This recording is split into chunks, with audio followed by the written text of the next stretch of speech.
வணக்கம் நண்பர்களே. ஆட்டோமொபைலை பொறுத்த வரைக்கும் என்னதான் புது பைக் வந்துக்கிட்டே இருந்தாலும் டெக்னாலஜி அப்டேட் ஆகிட்டே இருந்தாலுமே கூட நம்ம இந்தியாவில் என்றைக்குமே இந்த பட்ஜெட் பைக்குக்கு நல்ல ஒரு டிமாண்ட் இருந்துகிட்டே இருக்குங்க. நான் டெய்லி வேலைக்கு போகிறதுக்கு நல்ல மைலேஜ் கொடுக்குற மாதிரி விலையும் கம்மியாக இருக்கணும் அப்படிங்கிற மாதிரி பைக் பார்த்துட்டு இருந்தீங்க அப்படின்னா கண்டிப்பாக இந்த வீடியோ உங்களுக்கானது தான். செம்ம யூஸ்ஃபுல்லாக இருக்கும். ஒரு 8 பட்ஜெட் பைக் பற்றி இந்த வீடியோவில் டீட்டெயிலாக நம்ம பார்க்க போகிறோம். இப்போ இந்த பட்ஜெட் பைக் அப்படிங்கிறப்ப ப்ரைஸ் பார்த்தீங்க அப்படின்னா ஒரு 70,000 அந்த ரேஞ்சில் இருக்கிற மாதிரி ஒரு 8 பைக்ஸ். இந்த 70,000 அப்படிங்கிறது எக்ஸ்ஷோரூம் ப்ரைஸ் தான். கமெண்ட்டில் நிறைய பேர் கேட்குற விஷயம் என்ன அப்படின்னா ஆன்ரோடு ப்ரைஸ் சொல்லுங்க ப்ரோ அப்படின்னு கேட்குறீங்க.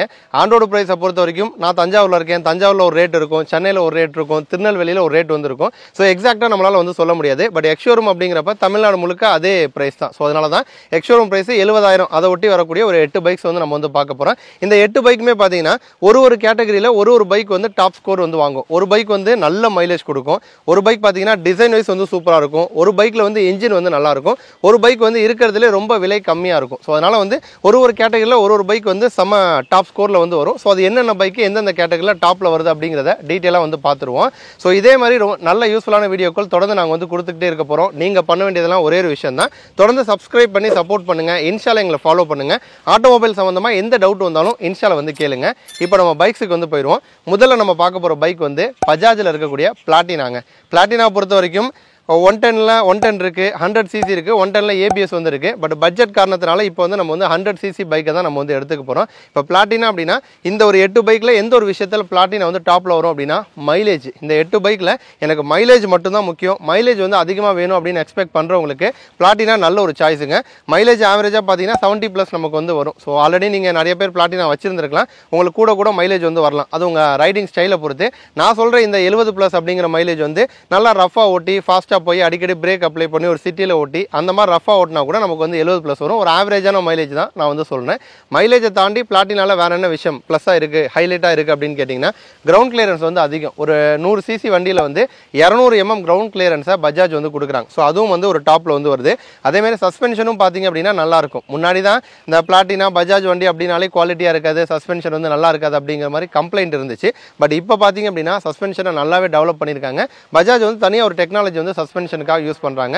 ஸ்ப்ரிங் சஸ்பென்ஷன் அப்படின்னு சொல்லுவாங்க. எல்லா வண்டியிலையும் பார்த்தீங்கன்னா பின்னாடி ஹைட்ராலிக் சஸ்பென்ஷனில் ஸ்ப்ரிங் இருக்கும். பட் பிளாட்டினால பார்த்தீங்க அப்படின்னா உள்ள ஒரு சின்ன ஸ்ப்ரிங் வரும், வெளியில் ஒரு பெரிய ஸ்ப்ரிங் வரும். ஸோ இந்த செக்மெண்ட்டில் ஓரளவு சஸ்பென்ஷன் பார்த்தீங்கன்னா பெட்டராக வந்திருக்கும். இதை தாண்டி ஃபியூவல் டேங்க் 11 லிட்டர் கொடுக்குறாங்க. மற்ற வண்டிகளில் 9.5, 9, 10 அந்த மாதிரி வரும். இந்த வண்டியில் டேங்க்கும் நமக்கு அதிகமாக கொடுக்குறாங்க.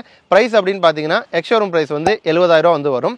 அடுத்தது பார்த்தீங்கன்னா இந்த லிஸ்ட்டில் ரெண்டாவது நம்ம பார்க்க போகிற பைக் ஹோண்டா ஷைனை பொறுத்த வரைக்கும் ஹேண்ட்லிங் ரொம்ப செம்மையாக இருக்குங்க.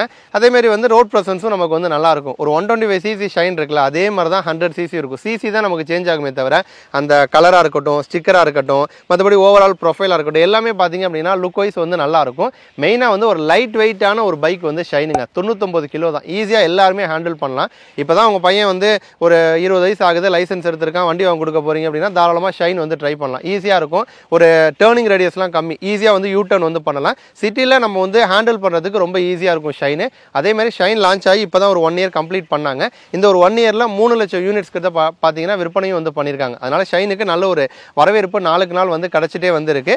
லைட் வெயிட், ஹேண்ட்லிங்க்கு பார்த்தீங்கன்னா ஈஸியாக இருக்கும். ஹோண்டாவோட இன்ஜின் அப்படிங்கிறப்ப ரொம்ப ஸ்மூத்தாக இருக்கும். ஸோ லைட் வெயிட் ஸ்மூத்தாக இருக்கும், ஓட்டவே ஒரு மாதிரி ஜாலியாக இருக்கும்னு வச்சுக்கோங்களேன். ஷைனோட எக்ஸ்ஷோரூம் ப்ரைஸை பொறுத்த வரைக்கும் 67,000 நமக்கு வரும். அடுத்து மூணாவதாக நம்ம பார்க்க போகிற பைக் டிவிஎஸ் ஸ்போர்ட். இந்த ஒரு 8 பைக்கில் பர்சனலாக எனக்கு ரொம்ப பிடிச்ச பைக் ஸ்போர்ட். ஏன்னா ஒரு பெரிய பைக்குக்கான ஃபீல் நமக்கு கிடைக்கும். மற்ற மேலே பார்த்த 2 வண்டியுமே நமக்கு 100 சிசி. பட் ஸ்போர்ட்டுங்கிறப்போ 110 சிசி செக்மெண்ட்டில் வரும். 8 PS 8 break horse power produce பண்ணும்.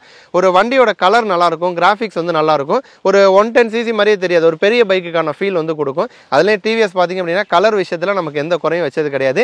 இந்த வண்டியிலையுமே சிங்கிள் டோனு, டிவல் டோன் அப்படின்னு 2 வேரியண்ட்டாக கிடைக்குது. இப்போ சிங்கிள் டோனை பொறுத்த வரைக்கும் கிராஃபிக்ஸ் ஸ்டிக்கர் எதுவுமே இல்லாமல் பிளைனாக டேங்க் கொடுக்குறாங்க. பார்க்கவே செம்ம அல்டிமேட்டாக இருக்குது. ஒரு டிஃப்ரெண்ட்டான ஒரு லுக்கு கிடைக்குது. நம்ம டுவல் டோனில் பார்த்தீங்கன்னா நமக்கு கிராஃபிக்ஸ்லாம் நல்லா இருக்குது. ஸோ நல்லாயிருக்கும் ஓவராலாக. அதுமாதிரி எக்கானமி இண்டிகேட்டரும் கொடுக்குறாங்க. ஸோ அந்த இண்டிகேட் படி நம்ம ரைட் பண்ணோம் அப்படின்னா நல்ல மைலேஜும் நமக்கு கிடைக்கும். பிளாட்டினா எனக்கு வேணாம் அப்படின்னு முடிவெடுத்தவங்க, நல்ல மைலேஜ் வேணும் அப்படின்னு எக்ஸ்பெக்ட் பண்ணுறவங்க ஸ்போர்ட் ட்ரை பண்ணலாம். ஸ்போர்ட்டுமே பார்த்தீங்கன்னா நமக்கு 70+ மைலேஜ் கிட்ட கொடுக்கும். இந்த ஸ்போர்ட்டோட ப்ரைஸும் பார்த்தீங்கன்னா 67,000 எக்ஸ்ஷோரூம் ப்ரைஸ் வரும். அடுத்தது வந்து நாலாவதாக நம்ம பார்க்க போகிற பைக் வந்து ஹீரோவில் HF100 அப்படிங்கிற ஒரு பைக்கு. இந்த பைக்கை பற்றி பார்க்கறதுக்கு முன்னாடி இந்த லிஸ்ட்டில் நம்ம பார்க்க போகிற 8 பைக்ஸ் பற்றி தனியாக அந்த பைக் வந்து ரைட் பண்ணி எப்படி இருக்குது, சிட்டியில் எப்படி இருக்குது, சீட் கம்ஃபர்ட் வந்து எப்படி இருக்குது, ஸோ இந்த மாதிரி விஷயங்கள்லாம் தனியாக டீட்டெயிலாக வந்து ஒரு வீடியோவில் நான் வந்து சொல்லியிருப்பேன். அந்த எல்லா வீடியோக்கான லிங்க்கும் நான் வந்து டிஸ்கிரிப்ஷனில் வந்து கொடுக்குறேன். ஸோ தனித்தனியாக பைக் பற்றி தெரிஞ்சுக்கணும், டீட்டெயிலாக தெரிஞ்சுக்கணுங்கிறவங்க அந்த வீடியோ போயிட்டு வந்து பாருங்கள். இப்போ பேக் டு கண்டென்ட், HF100க்கு வந்தோம் அப்படின்னா இந்த வண்டியோட பெரிய ப்ளஸ் என்ன அப்படின்னா ரொம்ப விலை கம்மிங்க. எனக்கு வந்து மற்றதெல்லாம் விட்டுருப்பா, என்கிட்ட காசெல்லாம் பெருசாக இல்லை, ஆனால் வந்து வண்டி அவசியம் எனக்கு தேவைப்படுது, ரொம்ப விலை கம்மியாக இருக்கிறதுலே எந்த வண்டி வந்து ரொம்ப கம்மி அப்படின்னு கேட்டிங்கன்னா இந்த பைக் தான் கம்மி. 57,000 மட்டும் தான் எக்ஸ்ஷோரூம் ப்ரைஸு. விலை கம்மி அப்படிங்கிறதுனால மற்ற ஃபீச்சர்ஸ்லையும் வந்து ஹீரோ பெருசாக வந்து கை வைக்கல. ஸோ நம்ம HF டீலக்ஸு, மற்ற ஸ்ப்ளெண்டர், மற்ற வண்டிகள் வரக்கூடிய எக்ஸென்ஸ் டெக்னாலஜி இந்த வண்டியிலையும் வந்து வரும். எக்ஸென்ஸுங்கிறது வேறு ஒன்றும் கிடையாதுங்க, நிறைய சென்சார்ஸ் வந்து இருக்கும். அந்த சென்சார்ஸ்லாம் எதுக்காகனா நல்ல பிக்கப்புக்கு, நல்ல மைலேஜுக்கு, அதே மாதிரி நமக்கு ஒரு கோல்டு கண்டிஷனாக இருந்தால் கூட ஈஸியாக ஸ்டார்ட் ஆகிறதுக்கு இந்த மாதிரி சென்சார்ஸ் வந்து கொடுத்துருக்காங்க. மெயினாக பேங்க் ஆங்கிள் சென்சார்னு ஒரு சென்சார் கொடுத்துருக்காங்க. வண்டியில் போயிட்டு இருக்கோம், சடனாக கீழே விழுந்துட்டோம், வண்டி சாஞ்சிருது அப்படின்னா வண்டி சாஞ்ச உடனே ஆட்டோமேட்டிக்காக பார்த்தீங்கன்னா நமக்கு வந்து இன்ஜின் வந்து கட் ஆஃப் ஆகிடும். ஸோ அந்த ஒரு சென்சாரும் பார்த்தீங்கன்னா நமக்கு வந்து HFல வந்து வருது. மெயின்டெனன்ஸுக்கு ரொம்ப ஈஸியாக வந்துருக்கும், எல்லாருமே வந்து ஓட்டலாம், ஈஸியாக இருக்கும். ஒரு எஃபர்ட்லெஸ்ஸாக பார்த்தீங்கன்னா நம்ம வந்து ரைட் பண்ண முடியும். ஸோ HF100 இந்த வண்டியோட ப்ரைஸ் முன்னாடியே சொன்ன மாதிரி 57,000 வரும். அடுத்து பார்த்தீங்க அப்படின்னா அஞ்சாவதாக நம்ம பார்க்க போகிற பைக் வந்து பஜாஜில் CT 110X. சிடியை பொறுத்த வரைக்கும் சிடிலே நமக்கு வந்து 110X இருக்குது, 125X இருக்குது. நம்ம இதில் பட்ஜெட்காக 110X வந்து எடுக்கிறோம். இது வந்து ஒரு ரகடான கம்ப்யூட்டர் அப்படின்னு வந்து சொல்லலாங்க. ஏன்னா வந்து அதோட லுக்கே பார்த்தீங்க அப்படின்னா செம்ம யூனிக்காக வந்துருக்கும். இந்த ஒரு 100 to 110 cc செக்மெண்ட்டில் கொஞ்சம் யூனிக்காக வண்டி வாங்கணும் அப்படின்னு ஆசைப்படுறவங்க CT 110X வந்து ட்ரை பண்ணலாம். ஏன்னா முன்னாடி பார்த்தீங்கன்னா ஹெட்லைட்டில் கிரில் வந்து கொடுத்துருக்காங்க, இன்ஜின் கார்டுமே வந்து செம்ம ஒரு ரகடான லுக்கில் வந்து இருக்கும். 4 கவர்ஸ், 4 கேட்டர்ஸ் வந்து கொடுத்துருக்காங்க, டேங்க் பேட் வந்து கொடுத்துருக்காங்க, பின்னாடி வந்து சின்ன ஒரு கேரியர் ரேக்கும் வந்து வரும். ஸோ பார்க்கறதுக்கே வந்து ஒரு நம்ம டெய்லி கம்யூட் பண்ணுறதுலே வந்து ஒரு ஆஃப் ரோடர் மாதிரி வந்து ஒரு ஃபீலை நமக்கு வந்து கொடுக்கும். இப்போ கிராமத்தில் இருக்கீங்க, வயக்காடுக்கெலாம் வண்டி ஓட்டிகிட்டு போவீங்க, இல்லை ரோடு உங்கள் ஏரியா ரோடு வந்து ரொம்ப ரஃபாக இருக்கும் அப்படின்னா தாராளமாக இந்த வண்டியை வந்து நீங்கள் ட்ரை பண்ணலாம். நம்ம பிளாட்டினாவில் கொடுத்த மாதிரியே பார்த்தீங்கன்னா இதுலையுமே ஃபியூல் டேங்க் வந்து 11 லிட்டரு, இதுலையுமே ஸ்ப்ரிங் இன் ஸ்ப்ரிங் சஸ்பென்ஷன் தான் வந்து கொடுத்துருக்காங்க. நம்ம லோக்கல் ஏரியாவுக்கு ஏற்ற மாதிரி தான் சஸ்பென்ஷன் செட்டப் வந்து இருக்கும். ஸோ வண்டியும் பார்த்தீங்கன்னா ஒரு லுக் வைஸும் வந்து நல்லா இருக்கும். இந்த வண்டியோட எக்ஸ்ஷோரூம் பிரைஸ் பார்த்தீங்கன்னா 69,000 ரூபாய். அடுத்து பார்த்தீங்க அப்படின்னா இந்த லிஸ்ட்டில் வந்து ஆறாவதாக நம்ம பார்க்க போகிற பைக் வந்து ஹோண்டாவில் இருக்கக்கூடிய CD 110. இப்போ வந்து எனக்கு வந்து ஷைன் பார்த்துட்டேன் வேணாம், பிளாட்டினா பார்த்துட்டேன் வேணாம், சில ஸ்ப்ளெண்டரும் எனக்கு வந்து வேணாம் அப்படின்னு முடிவு எடுத்தவங்க தாராளமாக CD 110 வந்து ட்ரை பண்ணலாம். ஒரு டீசெண்டான டிசைனில் வந்து இருக்கும். ஹோண்டா இன்ஜின் அப்படிங்கிறப்போ ரொம்ப ஸ்மூத்தாக இருக்கும். சைலன்ஸ் ஸ்டார்ட் வந்து நமக்கு வந்து கிடைக்கும். Side stand engine cut off வந்து கொடுக்குறாங்க. அதேமாதிரி நமக்கு வந்து இன்ஜின் கில் ஸ்விட்சோட வந்து வருது. ஸோ ஹோண்டாவோட இன்ஜின் அப்படிங்கிறப்ப நம்ம ப்ராப்பராக மெயின்டைன் பண்ணோம்னா லைஃப் வந்து நல்லாயிருக்கும், ஸ்மூத்தாக இருக்கும், ஓட்டுறதுக்கும் நமக்கு வந்து ஈஸியாக வந்து இருக்கும். ஸோ மற்ற வண்டியில் வேணாம் அப்படிங்கிறவங்க தாராளமாக பார்த்தீங்கன்னா நமக்கு வந்து CD வந்து ட்ரை பண்ணலாம். சிடியை பொறுத்த வரைக்கும் CD 110 ப்ரைஸ் வந்து 73,000 நமக்கு வந்து வரும். அடுத்து பார்த்தீங்கன்னா இந்த லிஸ்ட்டில் நம்ம பார்க்க போகிற பைக் டிவிஎஸ்ல இருக்கக்கூடிய ரேடியான் பற்றி சொல்லணும் அப்படின்னா ரொம்ப யூனிக்கான ஒரு கம்ப்யூட்டர் அப்படின்னு வந்து சொல்லலாம். நான் முன்னாடி சொன்னேன் ஒரு 100 to 110 cc வந்து கொஞ்சம் டிஃப்ரெண்ட்டாக வண்டி வாங்கணும்னு ஆசைப்படுறவங்க CT வாங்கலாம் அப்படின்னு. CT ப்ளஸ் வந்து ரேடியான், இது ரெண்டில் ஏதோ ஒன்று ட்ரை பண்ணலாம். ரேடியானை பொறுத்த வரைக்கும் அது லுக் டிசைனை நீங்கள் பார்த்தீங்க அப்படின்னாலே உங்களுக்கே வந்து தெரியும். கோல்டன் கலரில் நமக்கு வந்து இன்ஜின் வந்து கொடுத்துருப்பாங்க. ஹெட்லைட் மவுண்ட்டும் பார்த்தீங்கன்னா நல்லா பெருசாக வரும். ரிப்படு பட்டனில் சீட் வந்து கொடுத்துருக்காங்க. ப்ரௌன் கலரில் வந்து சீட் வந்து வரும். பின்னாடி வந்து சின்ன ஒரு கேரியர் வந்து வரும். அதேமாதிரி டேங்க் பேட் இதெல்லாம் வந்து கொடுத்துருக்காங்க. ஒரு 110 cc செக்மெண்ட்டாக கொஞ்சம் ஸ்டைலிஷாக வந்து இருக்கும். அதுமாதிரி கன்சோல் பொறுத்த வரைக்கும் டாப் வேரியன்ட் எடுத்தீங்க அப்படின்னா நமக்கு வந்து ஃபுல்லாக டிஜிட்டல் கன்சோல்லாம் வந்து வருது. அது வந்து டாப் வேரியன்ட் விலை அதிகமாகும். பட் பேஸ் வேரியண்ட்டில் நமக்கு வந்து டிஜிட்டல் டிஸ்பிளே வந்து வராது.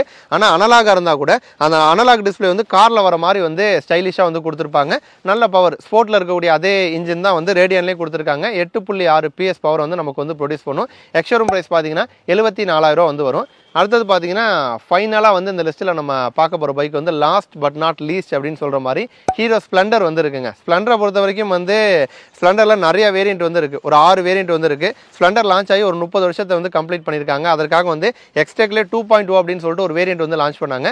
இந்த 2.0 வேரியண்ட்டை பற்றியும் இந்த 6 வேரியண்ட்டை பற்றியும் ஆல்ரெடி ஒரு வீடியோவில் டீட்டெயிலாக சொல்லியிருப்பேன். அந்த வீடியோக்கான லிங்க்கும் டிஸ்கிரிப்ஷனில் கொடுக்குறேன். ஸ்ப்ளெண்டர் பற்றி ஃபுல்லாக தெரிஞ்சுக்கணுங்கிறவங்க அந்த வீடியோ போயிட்டு பாருங்கள். இப்போ இந்த டைமில் வந்து நம்ம ஸ்ப்ளெண்டரோட ப்ளஸ் அப்படின்னு பார்க்குறப்ப ரீசேல் வேல்யூ அதிகம். எல்லா மெக்கானிக்கும் வந்து ரிப்பேர் பண்ண தெரியும். மெயின்டெனன்ஸ் காஸ்ட்டு ரொம்ப கம்மியாக இருக்கும். ஓட்டுறதுக்கும் வந்து ஈஸியாக இருக்கும். எல்லாருக்கும் ரொம்ப தெரிஞ்ச ஒரு வண்டி. எக்ஸ்ஷோரூம் ப்ரைஸ் பார்த்தீங்க அப்படின்னா 75,000 வந்து வரும். ஸோ வந்து இந்த ஒரு 8 பைக்ஸ் தான். ஸோ வந்து கம்மியான விலையில் நீங்கள் வந்து வண்டி வாங்கணும்னு ஆசைப்படுறவங்க இந்த 8 பைக்ஸில் வந்து ஏதோ ஒரு பைக்கை வந்து நீங்கள் வந்து ட்ரை பண்ணலாம். கண்டிப்பாக இந்த வீடியோ உங்களுக்கு வந்து இன்ஃபர்மேட்டிவாக யூஸ்ஃபுல்லாக இருக்கும்னு நம்புகிறோம். இதே மாதிரி இன்னொரு வீடியோவில் திரும்ப வந்து உங்களை வந்து சந்திக்கிறோம். நன்றி.